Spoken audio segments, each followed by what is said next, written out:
Hello and welcome to Reviews by the Slice. My name is Tony Nguyen. I'm Chris Pinson. And we are here talking a little Batman. Who is the best Batman? Chris, Tony, it's Who's Vengeance. Who's Vengeance? That's his nickname, not Who's the Best Batman. I don't know if he's Vengeance anymore by the end of that movie. Yeah, we're going to debate a little bit of who we think is the best Batman. And I think the only way to really determine the criteria for who the best Batman is to define who Batman is. To you, who should Batman be as a character, as what they do, what they're known for, and how does that fit with the person you're going to choose after we both discuss it? Okay, right. So very layered question there, because obviously, right, Bruce Wayne and Batman seem to be two different people, right? Mm-hmm. It's almost as if there is a true split personality difference, right? You can almost say that Bruce and Batman compartmentalize themselves. When Bruce is out and about, from the older versions of who Batman is, whether it be by Michael Keaton or Val Kilmer or even Christian Bale, and the comics, of course, on the WB cartoon, Bruce Wayne to me was always like the American version of who James Bond is. He's suave, he's dark, he's mysterious, he's smooth, and he can control a room. He can kind of get out of certain things, and he knows how to use wordplay to his advantage to persuade and also to disarm his enemies. But Batman is a guy that truly believes that there is justice that needs to be served, that he does need to do his best to keep Gotham safe, right? Because he is the Dark Knight lurking in the shadows where the bad guys are, but he's trying to keep you safe. But he doesn't kill people. And that's what I liked about Batman, was that he would always give the bad guys the 1-2, but he would never take it that far, which is what made him a lot like Superman. You didn't see him, but you knew that he was a quiet, dark beacon of hope. Mm-hmm. So for me, I would say that personality-wise, Keaton, Kilmer, and Bale, those three guys I thought have the personality of what Bruce Wayne should be.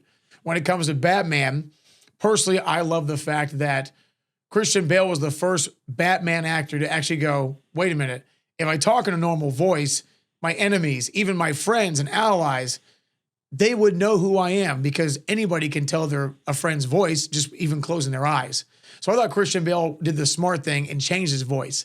And between his smooth and suave depiction of Bruce Wayne, going out with the brains, and of course, not quite the body and brawn that maybe a Batman has, but just his total package to me was the reason why he is my personal overall favorite, most complete Batman. Well, I think that we are pretty similar in the concept of who Batman should be. In my opinion, I think you nailed it perfectly with Bruce Wayne, of who Bruce is supposed to be, and that he should be suave, very charismatic, very 007-esque. But there's a reason why there's a Batman and a James Bond. Batman is very, very different, whereas I believe a Batman should be capable of fighting crime to its fullest potential. There should be, as you said earlier, vengeance in his heart. Oh, okay. There should be a sense of obsession, because to me, Batman can only do what he does because he's so obsessed with what is, with his mission, because that's what it is. It's a never-ending mission, and he uses the tools, his brains, everything he possibly can to get to the objective, for the win, even if it's an unwinnable thing. Right. What he cares about is the safety of Gotham and its people. I believe that, the more recent iterations of Batman have really gone towards the right direction, whereas I think Ben Affleck and Robert Pattinson have been the closest to my ideal Batman, where what I loved about Pattinson was the detective work, because he is the world's greatest detective. Right. And I think he does that, stronger than any other previous Batman. But my choice for who the best Batman is Ben Affleck. Wow. So you're Yeah. you're gonna buck the trend of the 80s, 90s, and 2000 stars, and you're gonna pick the guy that came into the setting later on the scene, huh? I am, and that's not to dismiss anything that happened, prior. Here we're looking at a picture of Adam West here, who very much was, a lot of people's Batman. Yes, cult classic. Yeah, but it was a very different take on Batman, a very kid friendly version of Batman, very cartoony. Kapow! Kapow. And that Holy penguins, Batman. that was a fine Batman for a child, but as that child grows up, they lose a little innocence, just like That's old right. Bruce did. That's right. And needed a little more darkness, and that's where Michael Keaton's Batman and Tim Burton's Batman really dove down that route, and explored what a superhero movie could look like if taken seriously. And it goes on to several different iterations of Batman, as they kind of kept going back and forth of, did they go too far? Did they go too dark? We got to lighten it up a little bit to, almost going back to the 60s version Right. with George Clooney. Which we don't talk about, like Indiana Jones. Anything after Indiana Jones 3, we acknowledge it existed, but we don't reference it. Exactly.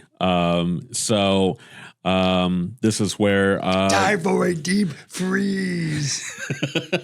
this is where Christian Sorry, I couldn't Bale resist.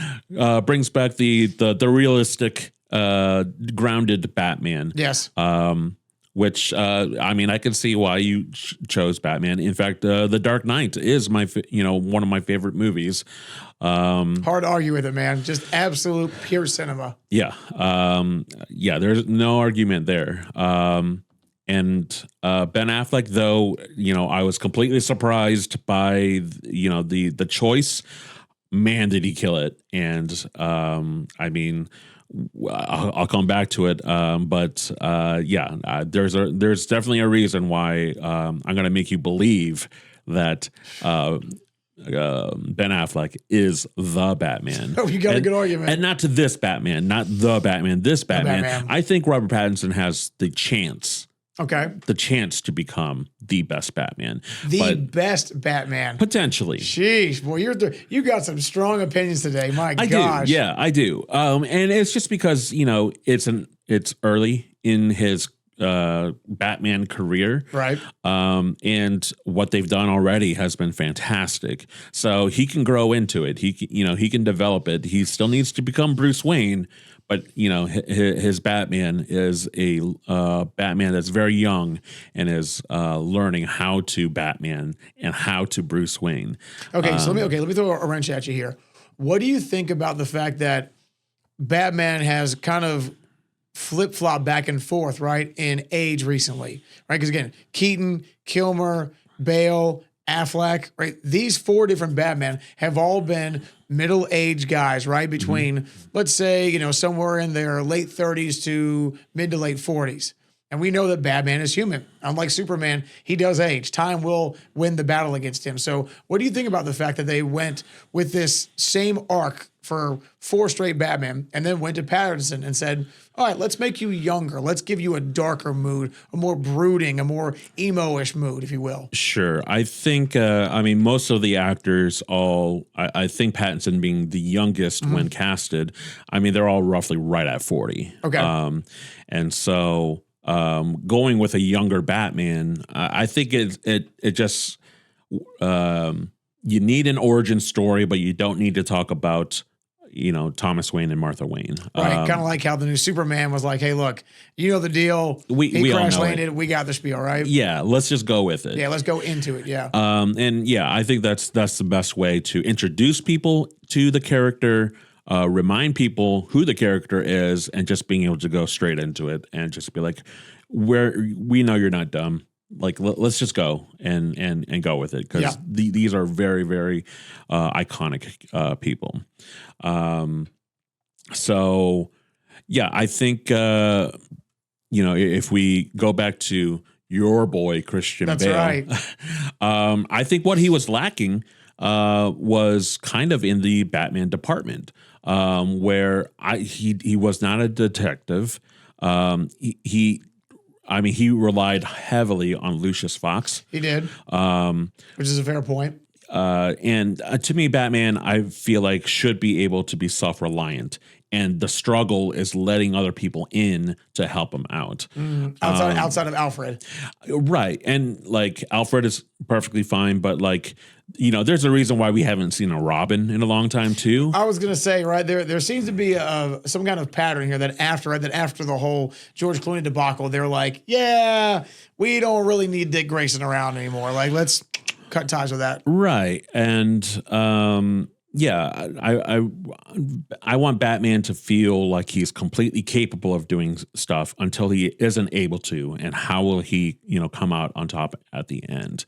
And I mean, the films with Batman, though The Dark Knight is my favorite Batman film, Batman is not very prevalent in The Dark Knight. It's a Joker movie. Fact. And completely taken over. And Batman's character, though he goes through some stuff, I don't think it didn't increase the lore of the Batman. If anything, it was just like the Joker is a big deal.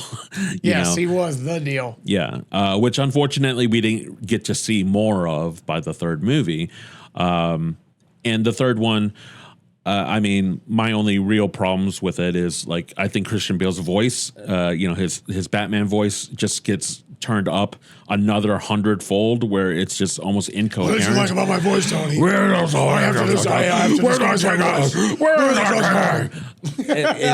It was too much. Just rein it back a little bit. Rein it back. Okay, right. So was the fact that after two movies, the third one's like, all right, look, we get it. You're changing your voice right wisely, but it's just too harsh. Is it too gravelly? Is it just too aggressive? Yeah, he just wasn't figuring it out, and maybe it's just because he was an out of practice Batman that's coming back and what have you. But yeah, it's small nuances that make my ideal Batman the ideal Batman, and that's where Ben Affleck, I believe. Look at that chin. That chin is perfect for Batman. What are you watching? Fairly Odd Parents, The Crimson Chin, and Clef. When I saw the first promo photos of Batman, of Affleck in the suit in front of the Batmobile, I was like, okay, that's Batman. When the first trailer came out and he delivers some intense lines about his thoughts of this freak alien that could kill us all. Yeah. That's Batman. And seeing the way that, when I actually saw the movie and him fighting people with this aggression and brutality, that's Batman. Like I said, though we refer to the other guy as Vengeance, I feel the vengeance, extremely with Affleck's Batman. I think that, he used his brain throughout the whole deal, making his own suit to fight, Superman. He had to do some detective work to find the kryptonite and everything like that. And yeah, I think he fits the mold of, if Batman goes on to join the Justice League. And he, in my opinion, is the only Batman that can actually hang with the other members of the Justice League. Okay, all the other Batman, he can be a consultant, I don't know. I don't even think Christian Bale's Batman could fit in it. And it wasn't written that way, but, my ideal Batman will be a part of the Justice League. And okay, so to that point, right, I understand where you're coming from, because I will say, again, Keaton, Kilmer, and Bale, those three, right, and even obviously, of course, even Clooney in that conversation, right, all four of those certainly had the smooth suave down to a science, right? But as you said, if you're thinking about the Justice League and you're looking at it from our perspective of, again, we watched the cartoons of the Justice League in the 90s and 2000s. Batman in that show was always on their side, but he always was thinking like almost like Lex Luthor, right? He was always paranoid at the fact that, hey, look, I am working as the only human with a team of super powered mutant things, and they have all different powers that come from all parts of the universe, and I got to make sure that I know each one's weakness in case one gets a big idea to go rogue or gets mind controlled or taken over by an evil being, which of course happens in the future. So I can understand why you would pick Affleck, right? Because the other four, it's not that they weren't smart enough to figure that out or demonstrate that, but you're right. After rewatching this movie and seeing Affleck and the way that he truly kind of embody that quality from the cartoons that we used to watch and saw how not as trusting as the other four would probably portray, then I can understand why he would kind of do it for you more and give that better transition as the Batman who is like, hey, look, I'm a part of the team, but just know I'm also doing my own thing, okay? Yeah. No, so I mean, do you feel that that Christian Bale's Batman probably isn't that guy? Yeah, it's the more I think about it, I think you're right. I don't think that he would have the same, I guess, rubbing effect, right? Like, iron sharpens iron. Well, in this case, we know that Batman and Superman are doing that, but again, if you're talking just purely the chemistry of the Justice League, I don't think he would be able to give off an aggressive enough energy, right? It's again, it wasn't a disdain that Batman always had for Justice League, but it was the true knowledge that these are otherworldly beings that could at any point change their mind and go from good to rogue and destroy possibly all of mankind. And as much as I think Bale, probably more than Keaton and Kilmer, could come closer to Affleck, I'll at least agree with you that I think Affleck gave that. And if you know what I'm talking about, the perfect scene to describe this is the scene where Clark Kent meets Bruce Wayne with Matt Damon in the Batman versus Superman movie. With Matt Damon. And the way they had Ben Affleck. Thank you. Sorry, yeah, Ben Affleck. And the way they had just this intense on-screen disdain for each other. Yeah. One calling the other an alien mutant freak and the other, talking about how Batman thinks he's above the law because he's vengeance or whatever. That I bought into that so quickly because again, Cavill and Affleck just had this true, I'm the biggest guy in the room, not you energy. Yeah. And they were ready and 0.5 away from pulling the trigger and saying, let's do it right here. Yeah, I mean, you're absolutely right there. The intensity, like it all fits well. That was so palpable. Yeah, it just fits so well with what they were going to go for, and it was written that way. So, like, it's not really fair to all the other Batman, right? That especially Christian Bale, because Christopher Nolan very specifically said it's just Batman. He's the only person that's a superhero in that universe. So, it was supposed to be grounded and everything like that. But, that's, like I said, it fits what it was supposed to be. But, if we're talking about who is the best Batman, I still, think that Ben Affleck is the guy. However, I think if we only talk about live action, I think Ben Affleck isn't the guy, and the real guy, in my opinion, is this one, Kevin Conroy. That's right, from the animated show, and the also greatest Batman series of all time. And technically, he also had a movie, Mask of the Phantasm. So he's a part of the movie verse as well. Okay. And to me, Kevin Conroy is the Batman. He is, the perfect voice. Perfect voice. The absolute perfect voice. That in particular Batman is everything that I want. Yep. I will even go a little bit further that I actually enjoy the Arkham games more than that version of Batman than the animated series, because it's technically the same character, but he's a lot more brutal. He's a lot more angry. He's a lot more of that vengeance, that obsession.